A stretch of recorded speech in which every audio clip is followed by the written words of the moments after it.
সঞ্জু স্যামসনকে ইন্ডিয়ার টি-20 টিম থেকেই আউট করে দিল ভাই। মানে কালকে ইন্ডিয়ার সাথে জিম্বাবুয়ে যে ট্যুরটা হবে সেখানের জন্য টিম অ্যানাউন্স হলো, আর সেখানে আমরা কি দেখতে পাচ্ছি, সঞ্জু স্যামসনের নামই নেই। তাকে রেস্ট দেওয়ার নাম করে বসিয়ে দিল, ওয়ার্কলোড ম্যানেজমেন্টের নামে বসিয়ে দিল। কিসের ওয়ার্কলোড ম্যানেজমেন্ট সঞ্জু স্যামসনের? সঞ্জু স্যামসন তো শুধুমাত্র একটা ফরম্যাট খেলে, শুধু টি-20 খেলে, সেখানেও তার ওয়ার্কলোড ম্যানেজমেন্ট করার কি দরকার? হ্যাঁ জানি লাস্ট 3টে ম্যাচ খারাপ গেছে, এর মানে এটা নয় যে তুমি তাকে পুরো বসিয়ে দেবে টিম থেকে। টি-20 খেলাতে মাত্র 3-4টে গেম দেখে তুমি বুঝতে পারবে না কে ভালো কে খারাপ, কারণ এখনকার টি-20 এত বেশি উন্নত হয়ে গেছে, তোমাকে প্রতিটা গেমে মারতে হবে, আর সেখানে মারতে গেলে আউট হবেই। আর সেটাই করছিল কিন্তু সঞ্জু স্যামসন। সঞ্জু স্যামসন নিজের জন্য খেলতে যায়নি। সঞ্জু স্যামসন যদি নিজের জন্য খেলতে যেত তাহলে কিন্তু এখন টিমে থাকতো। কি করতো বলতো, 30-40 বলে প্রথমে 50 রান করতো, তারপরে একটু ওভার পাওয়ার দিয়ে রানটা একটু বাড়িয়ে দিয়ে বাস নিজের খেলাটা খেলে নিত, তাহলেই তো হয়ে যেত। বাট সঞ্জু স্যামসন টিমের ব্যাপারে সবসময় ভেবেছে, আর তার ফল এটা পেল। তো তোমাদেরকে দেখাই টিমটায় কাকে কাকে নেওয়া হয়েছে। তো প্রথমে শ্রেয়াস আইয়ার ক্যাপ্টেন, বৈভব সূর্যবংশীকে নেওয়া হয়েছে। এবারে বৈভব সূর্যবংশীর নাম টপে আছে, তো পুরো খেলাবে। সঞ্জু স্যামসন নেই তো ওপেন করাবে বৈভব সূর্যবংশী, তারপরে অভিষেক শর্মা, তারপরে তিলক বর্মা ভাইস ক্যাপ্টেন, ঈশান কিষান উইকেট কিপার, শিবম দুবে, সূর্যাংশ শেরগে, তারপরে রিঙ্কু সিংকে নিয়ে আসা হয়েছে।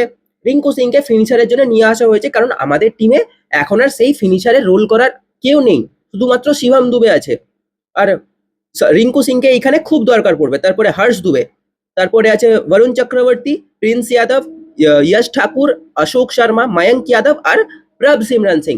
প্রভ সিমরন সিংকে উইকেট কিপার ব্যাটসম্যান হিসাবে নিয়ে আসা হয়েছে, কিন্তু নামটা একদম সব থেকে শেষে রাখা হয়েছে। দেখো প্রভ সিমরন সিংকে নিয়ে আসা হয়েছে, এতে কোনো দুঃখ নেই, প্রভ সিমরন সিং যথেষ্ট ভালো খেলে, কিন্তু প্রতিবারই সঞ্জু স্যামসন কেন ভাই? আগেও একবার হয়েছিল, রোহিত শর্মা সঞ্জু স্যামসনের সঙ্গে কথা বললো যে আমরা তোমাকে একটু বসাচ্ছি, তুমি একটু বসে যাও, সঞ্জু স্যামসন বসে গেল, কোনো কোনো কিছু বললো না। এবারেও গৌতম গম্ভীর সঞ্জু স্যামসনের সঙ্গে কথা বললো যে তুমি একটু বসে যাও, আমরা তোমাকে ওয়ার্কলোড ম্যানেজমেন্ট করাচ্ছি। আমরা দেখতে পেলাম কথা বলছে এরকম, সঞ্জু স্যামসনের মন খারাপ, অবভিয়াসলি এরকম হবেই। যে তোমাকে ওয়ার্ল্ড কাপ জিতিয়ে নিল কিছু মাস আগে, তার সাথে এইরকম বিহেভিয়ার কি করে ভাই? সে যদি না থাকতো, ওয়ার্ল্ড কাপ তো দূরের কথা, আমরা সেমিফাইনালে যেতে পারতাম না, ওয়েস্ট ইন্ডিজের সামনে, ইংল্যান্ডের সামনে, আর আরেকটা কে ছিল, আর এই কোন একটা টিম হবে ওদের সামনে, প্রথমে 97, 89, 89, এই 3টে ইনিংস না খেললে কিন্তু আমরা ওয়ার্ল্ড কাপ জিততে পারতাম না।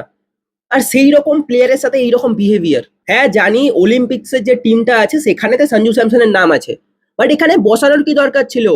সঞ্জু স্যামসনকে টপ থেকে 3 নম্বরে নামিয়ে দিলেই তো হয়ে যেত। সঞ্জু স্যামসন 3 নম্বরে, এত ভালো প্লেয়ার আছে, মানে ও যদি 3 নম্বরে খেলতে পারে, বিরাট কোহলির ওই জায়গাটা খেলতে পারবে যেরকম বিরাট কোহলি খেলতো।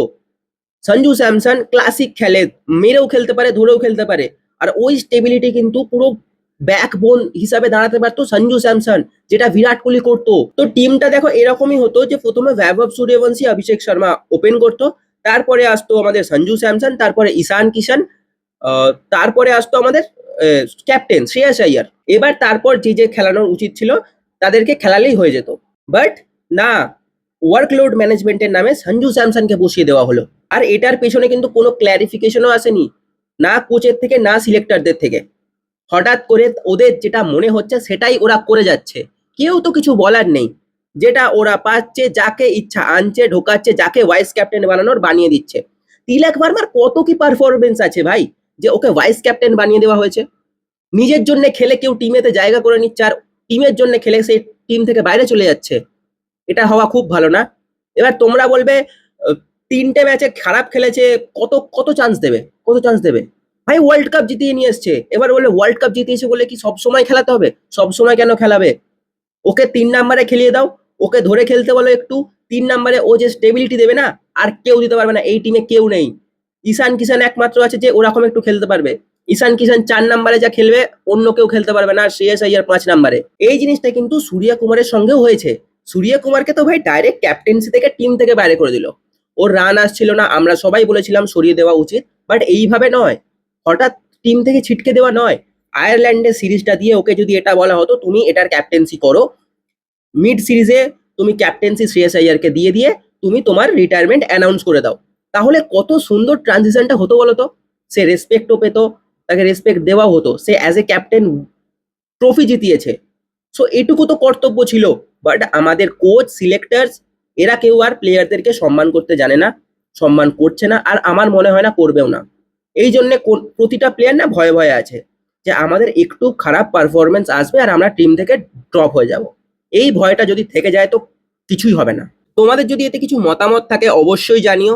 আর সঞ্জু স্যামসনকে কি ড্রপ করা উচিত হয়েছে, অবশ্যই তোমার মতামতটা জানিও।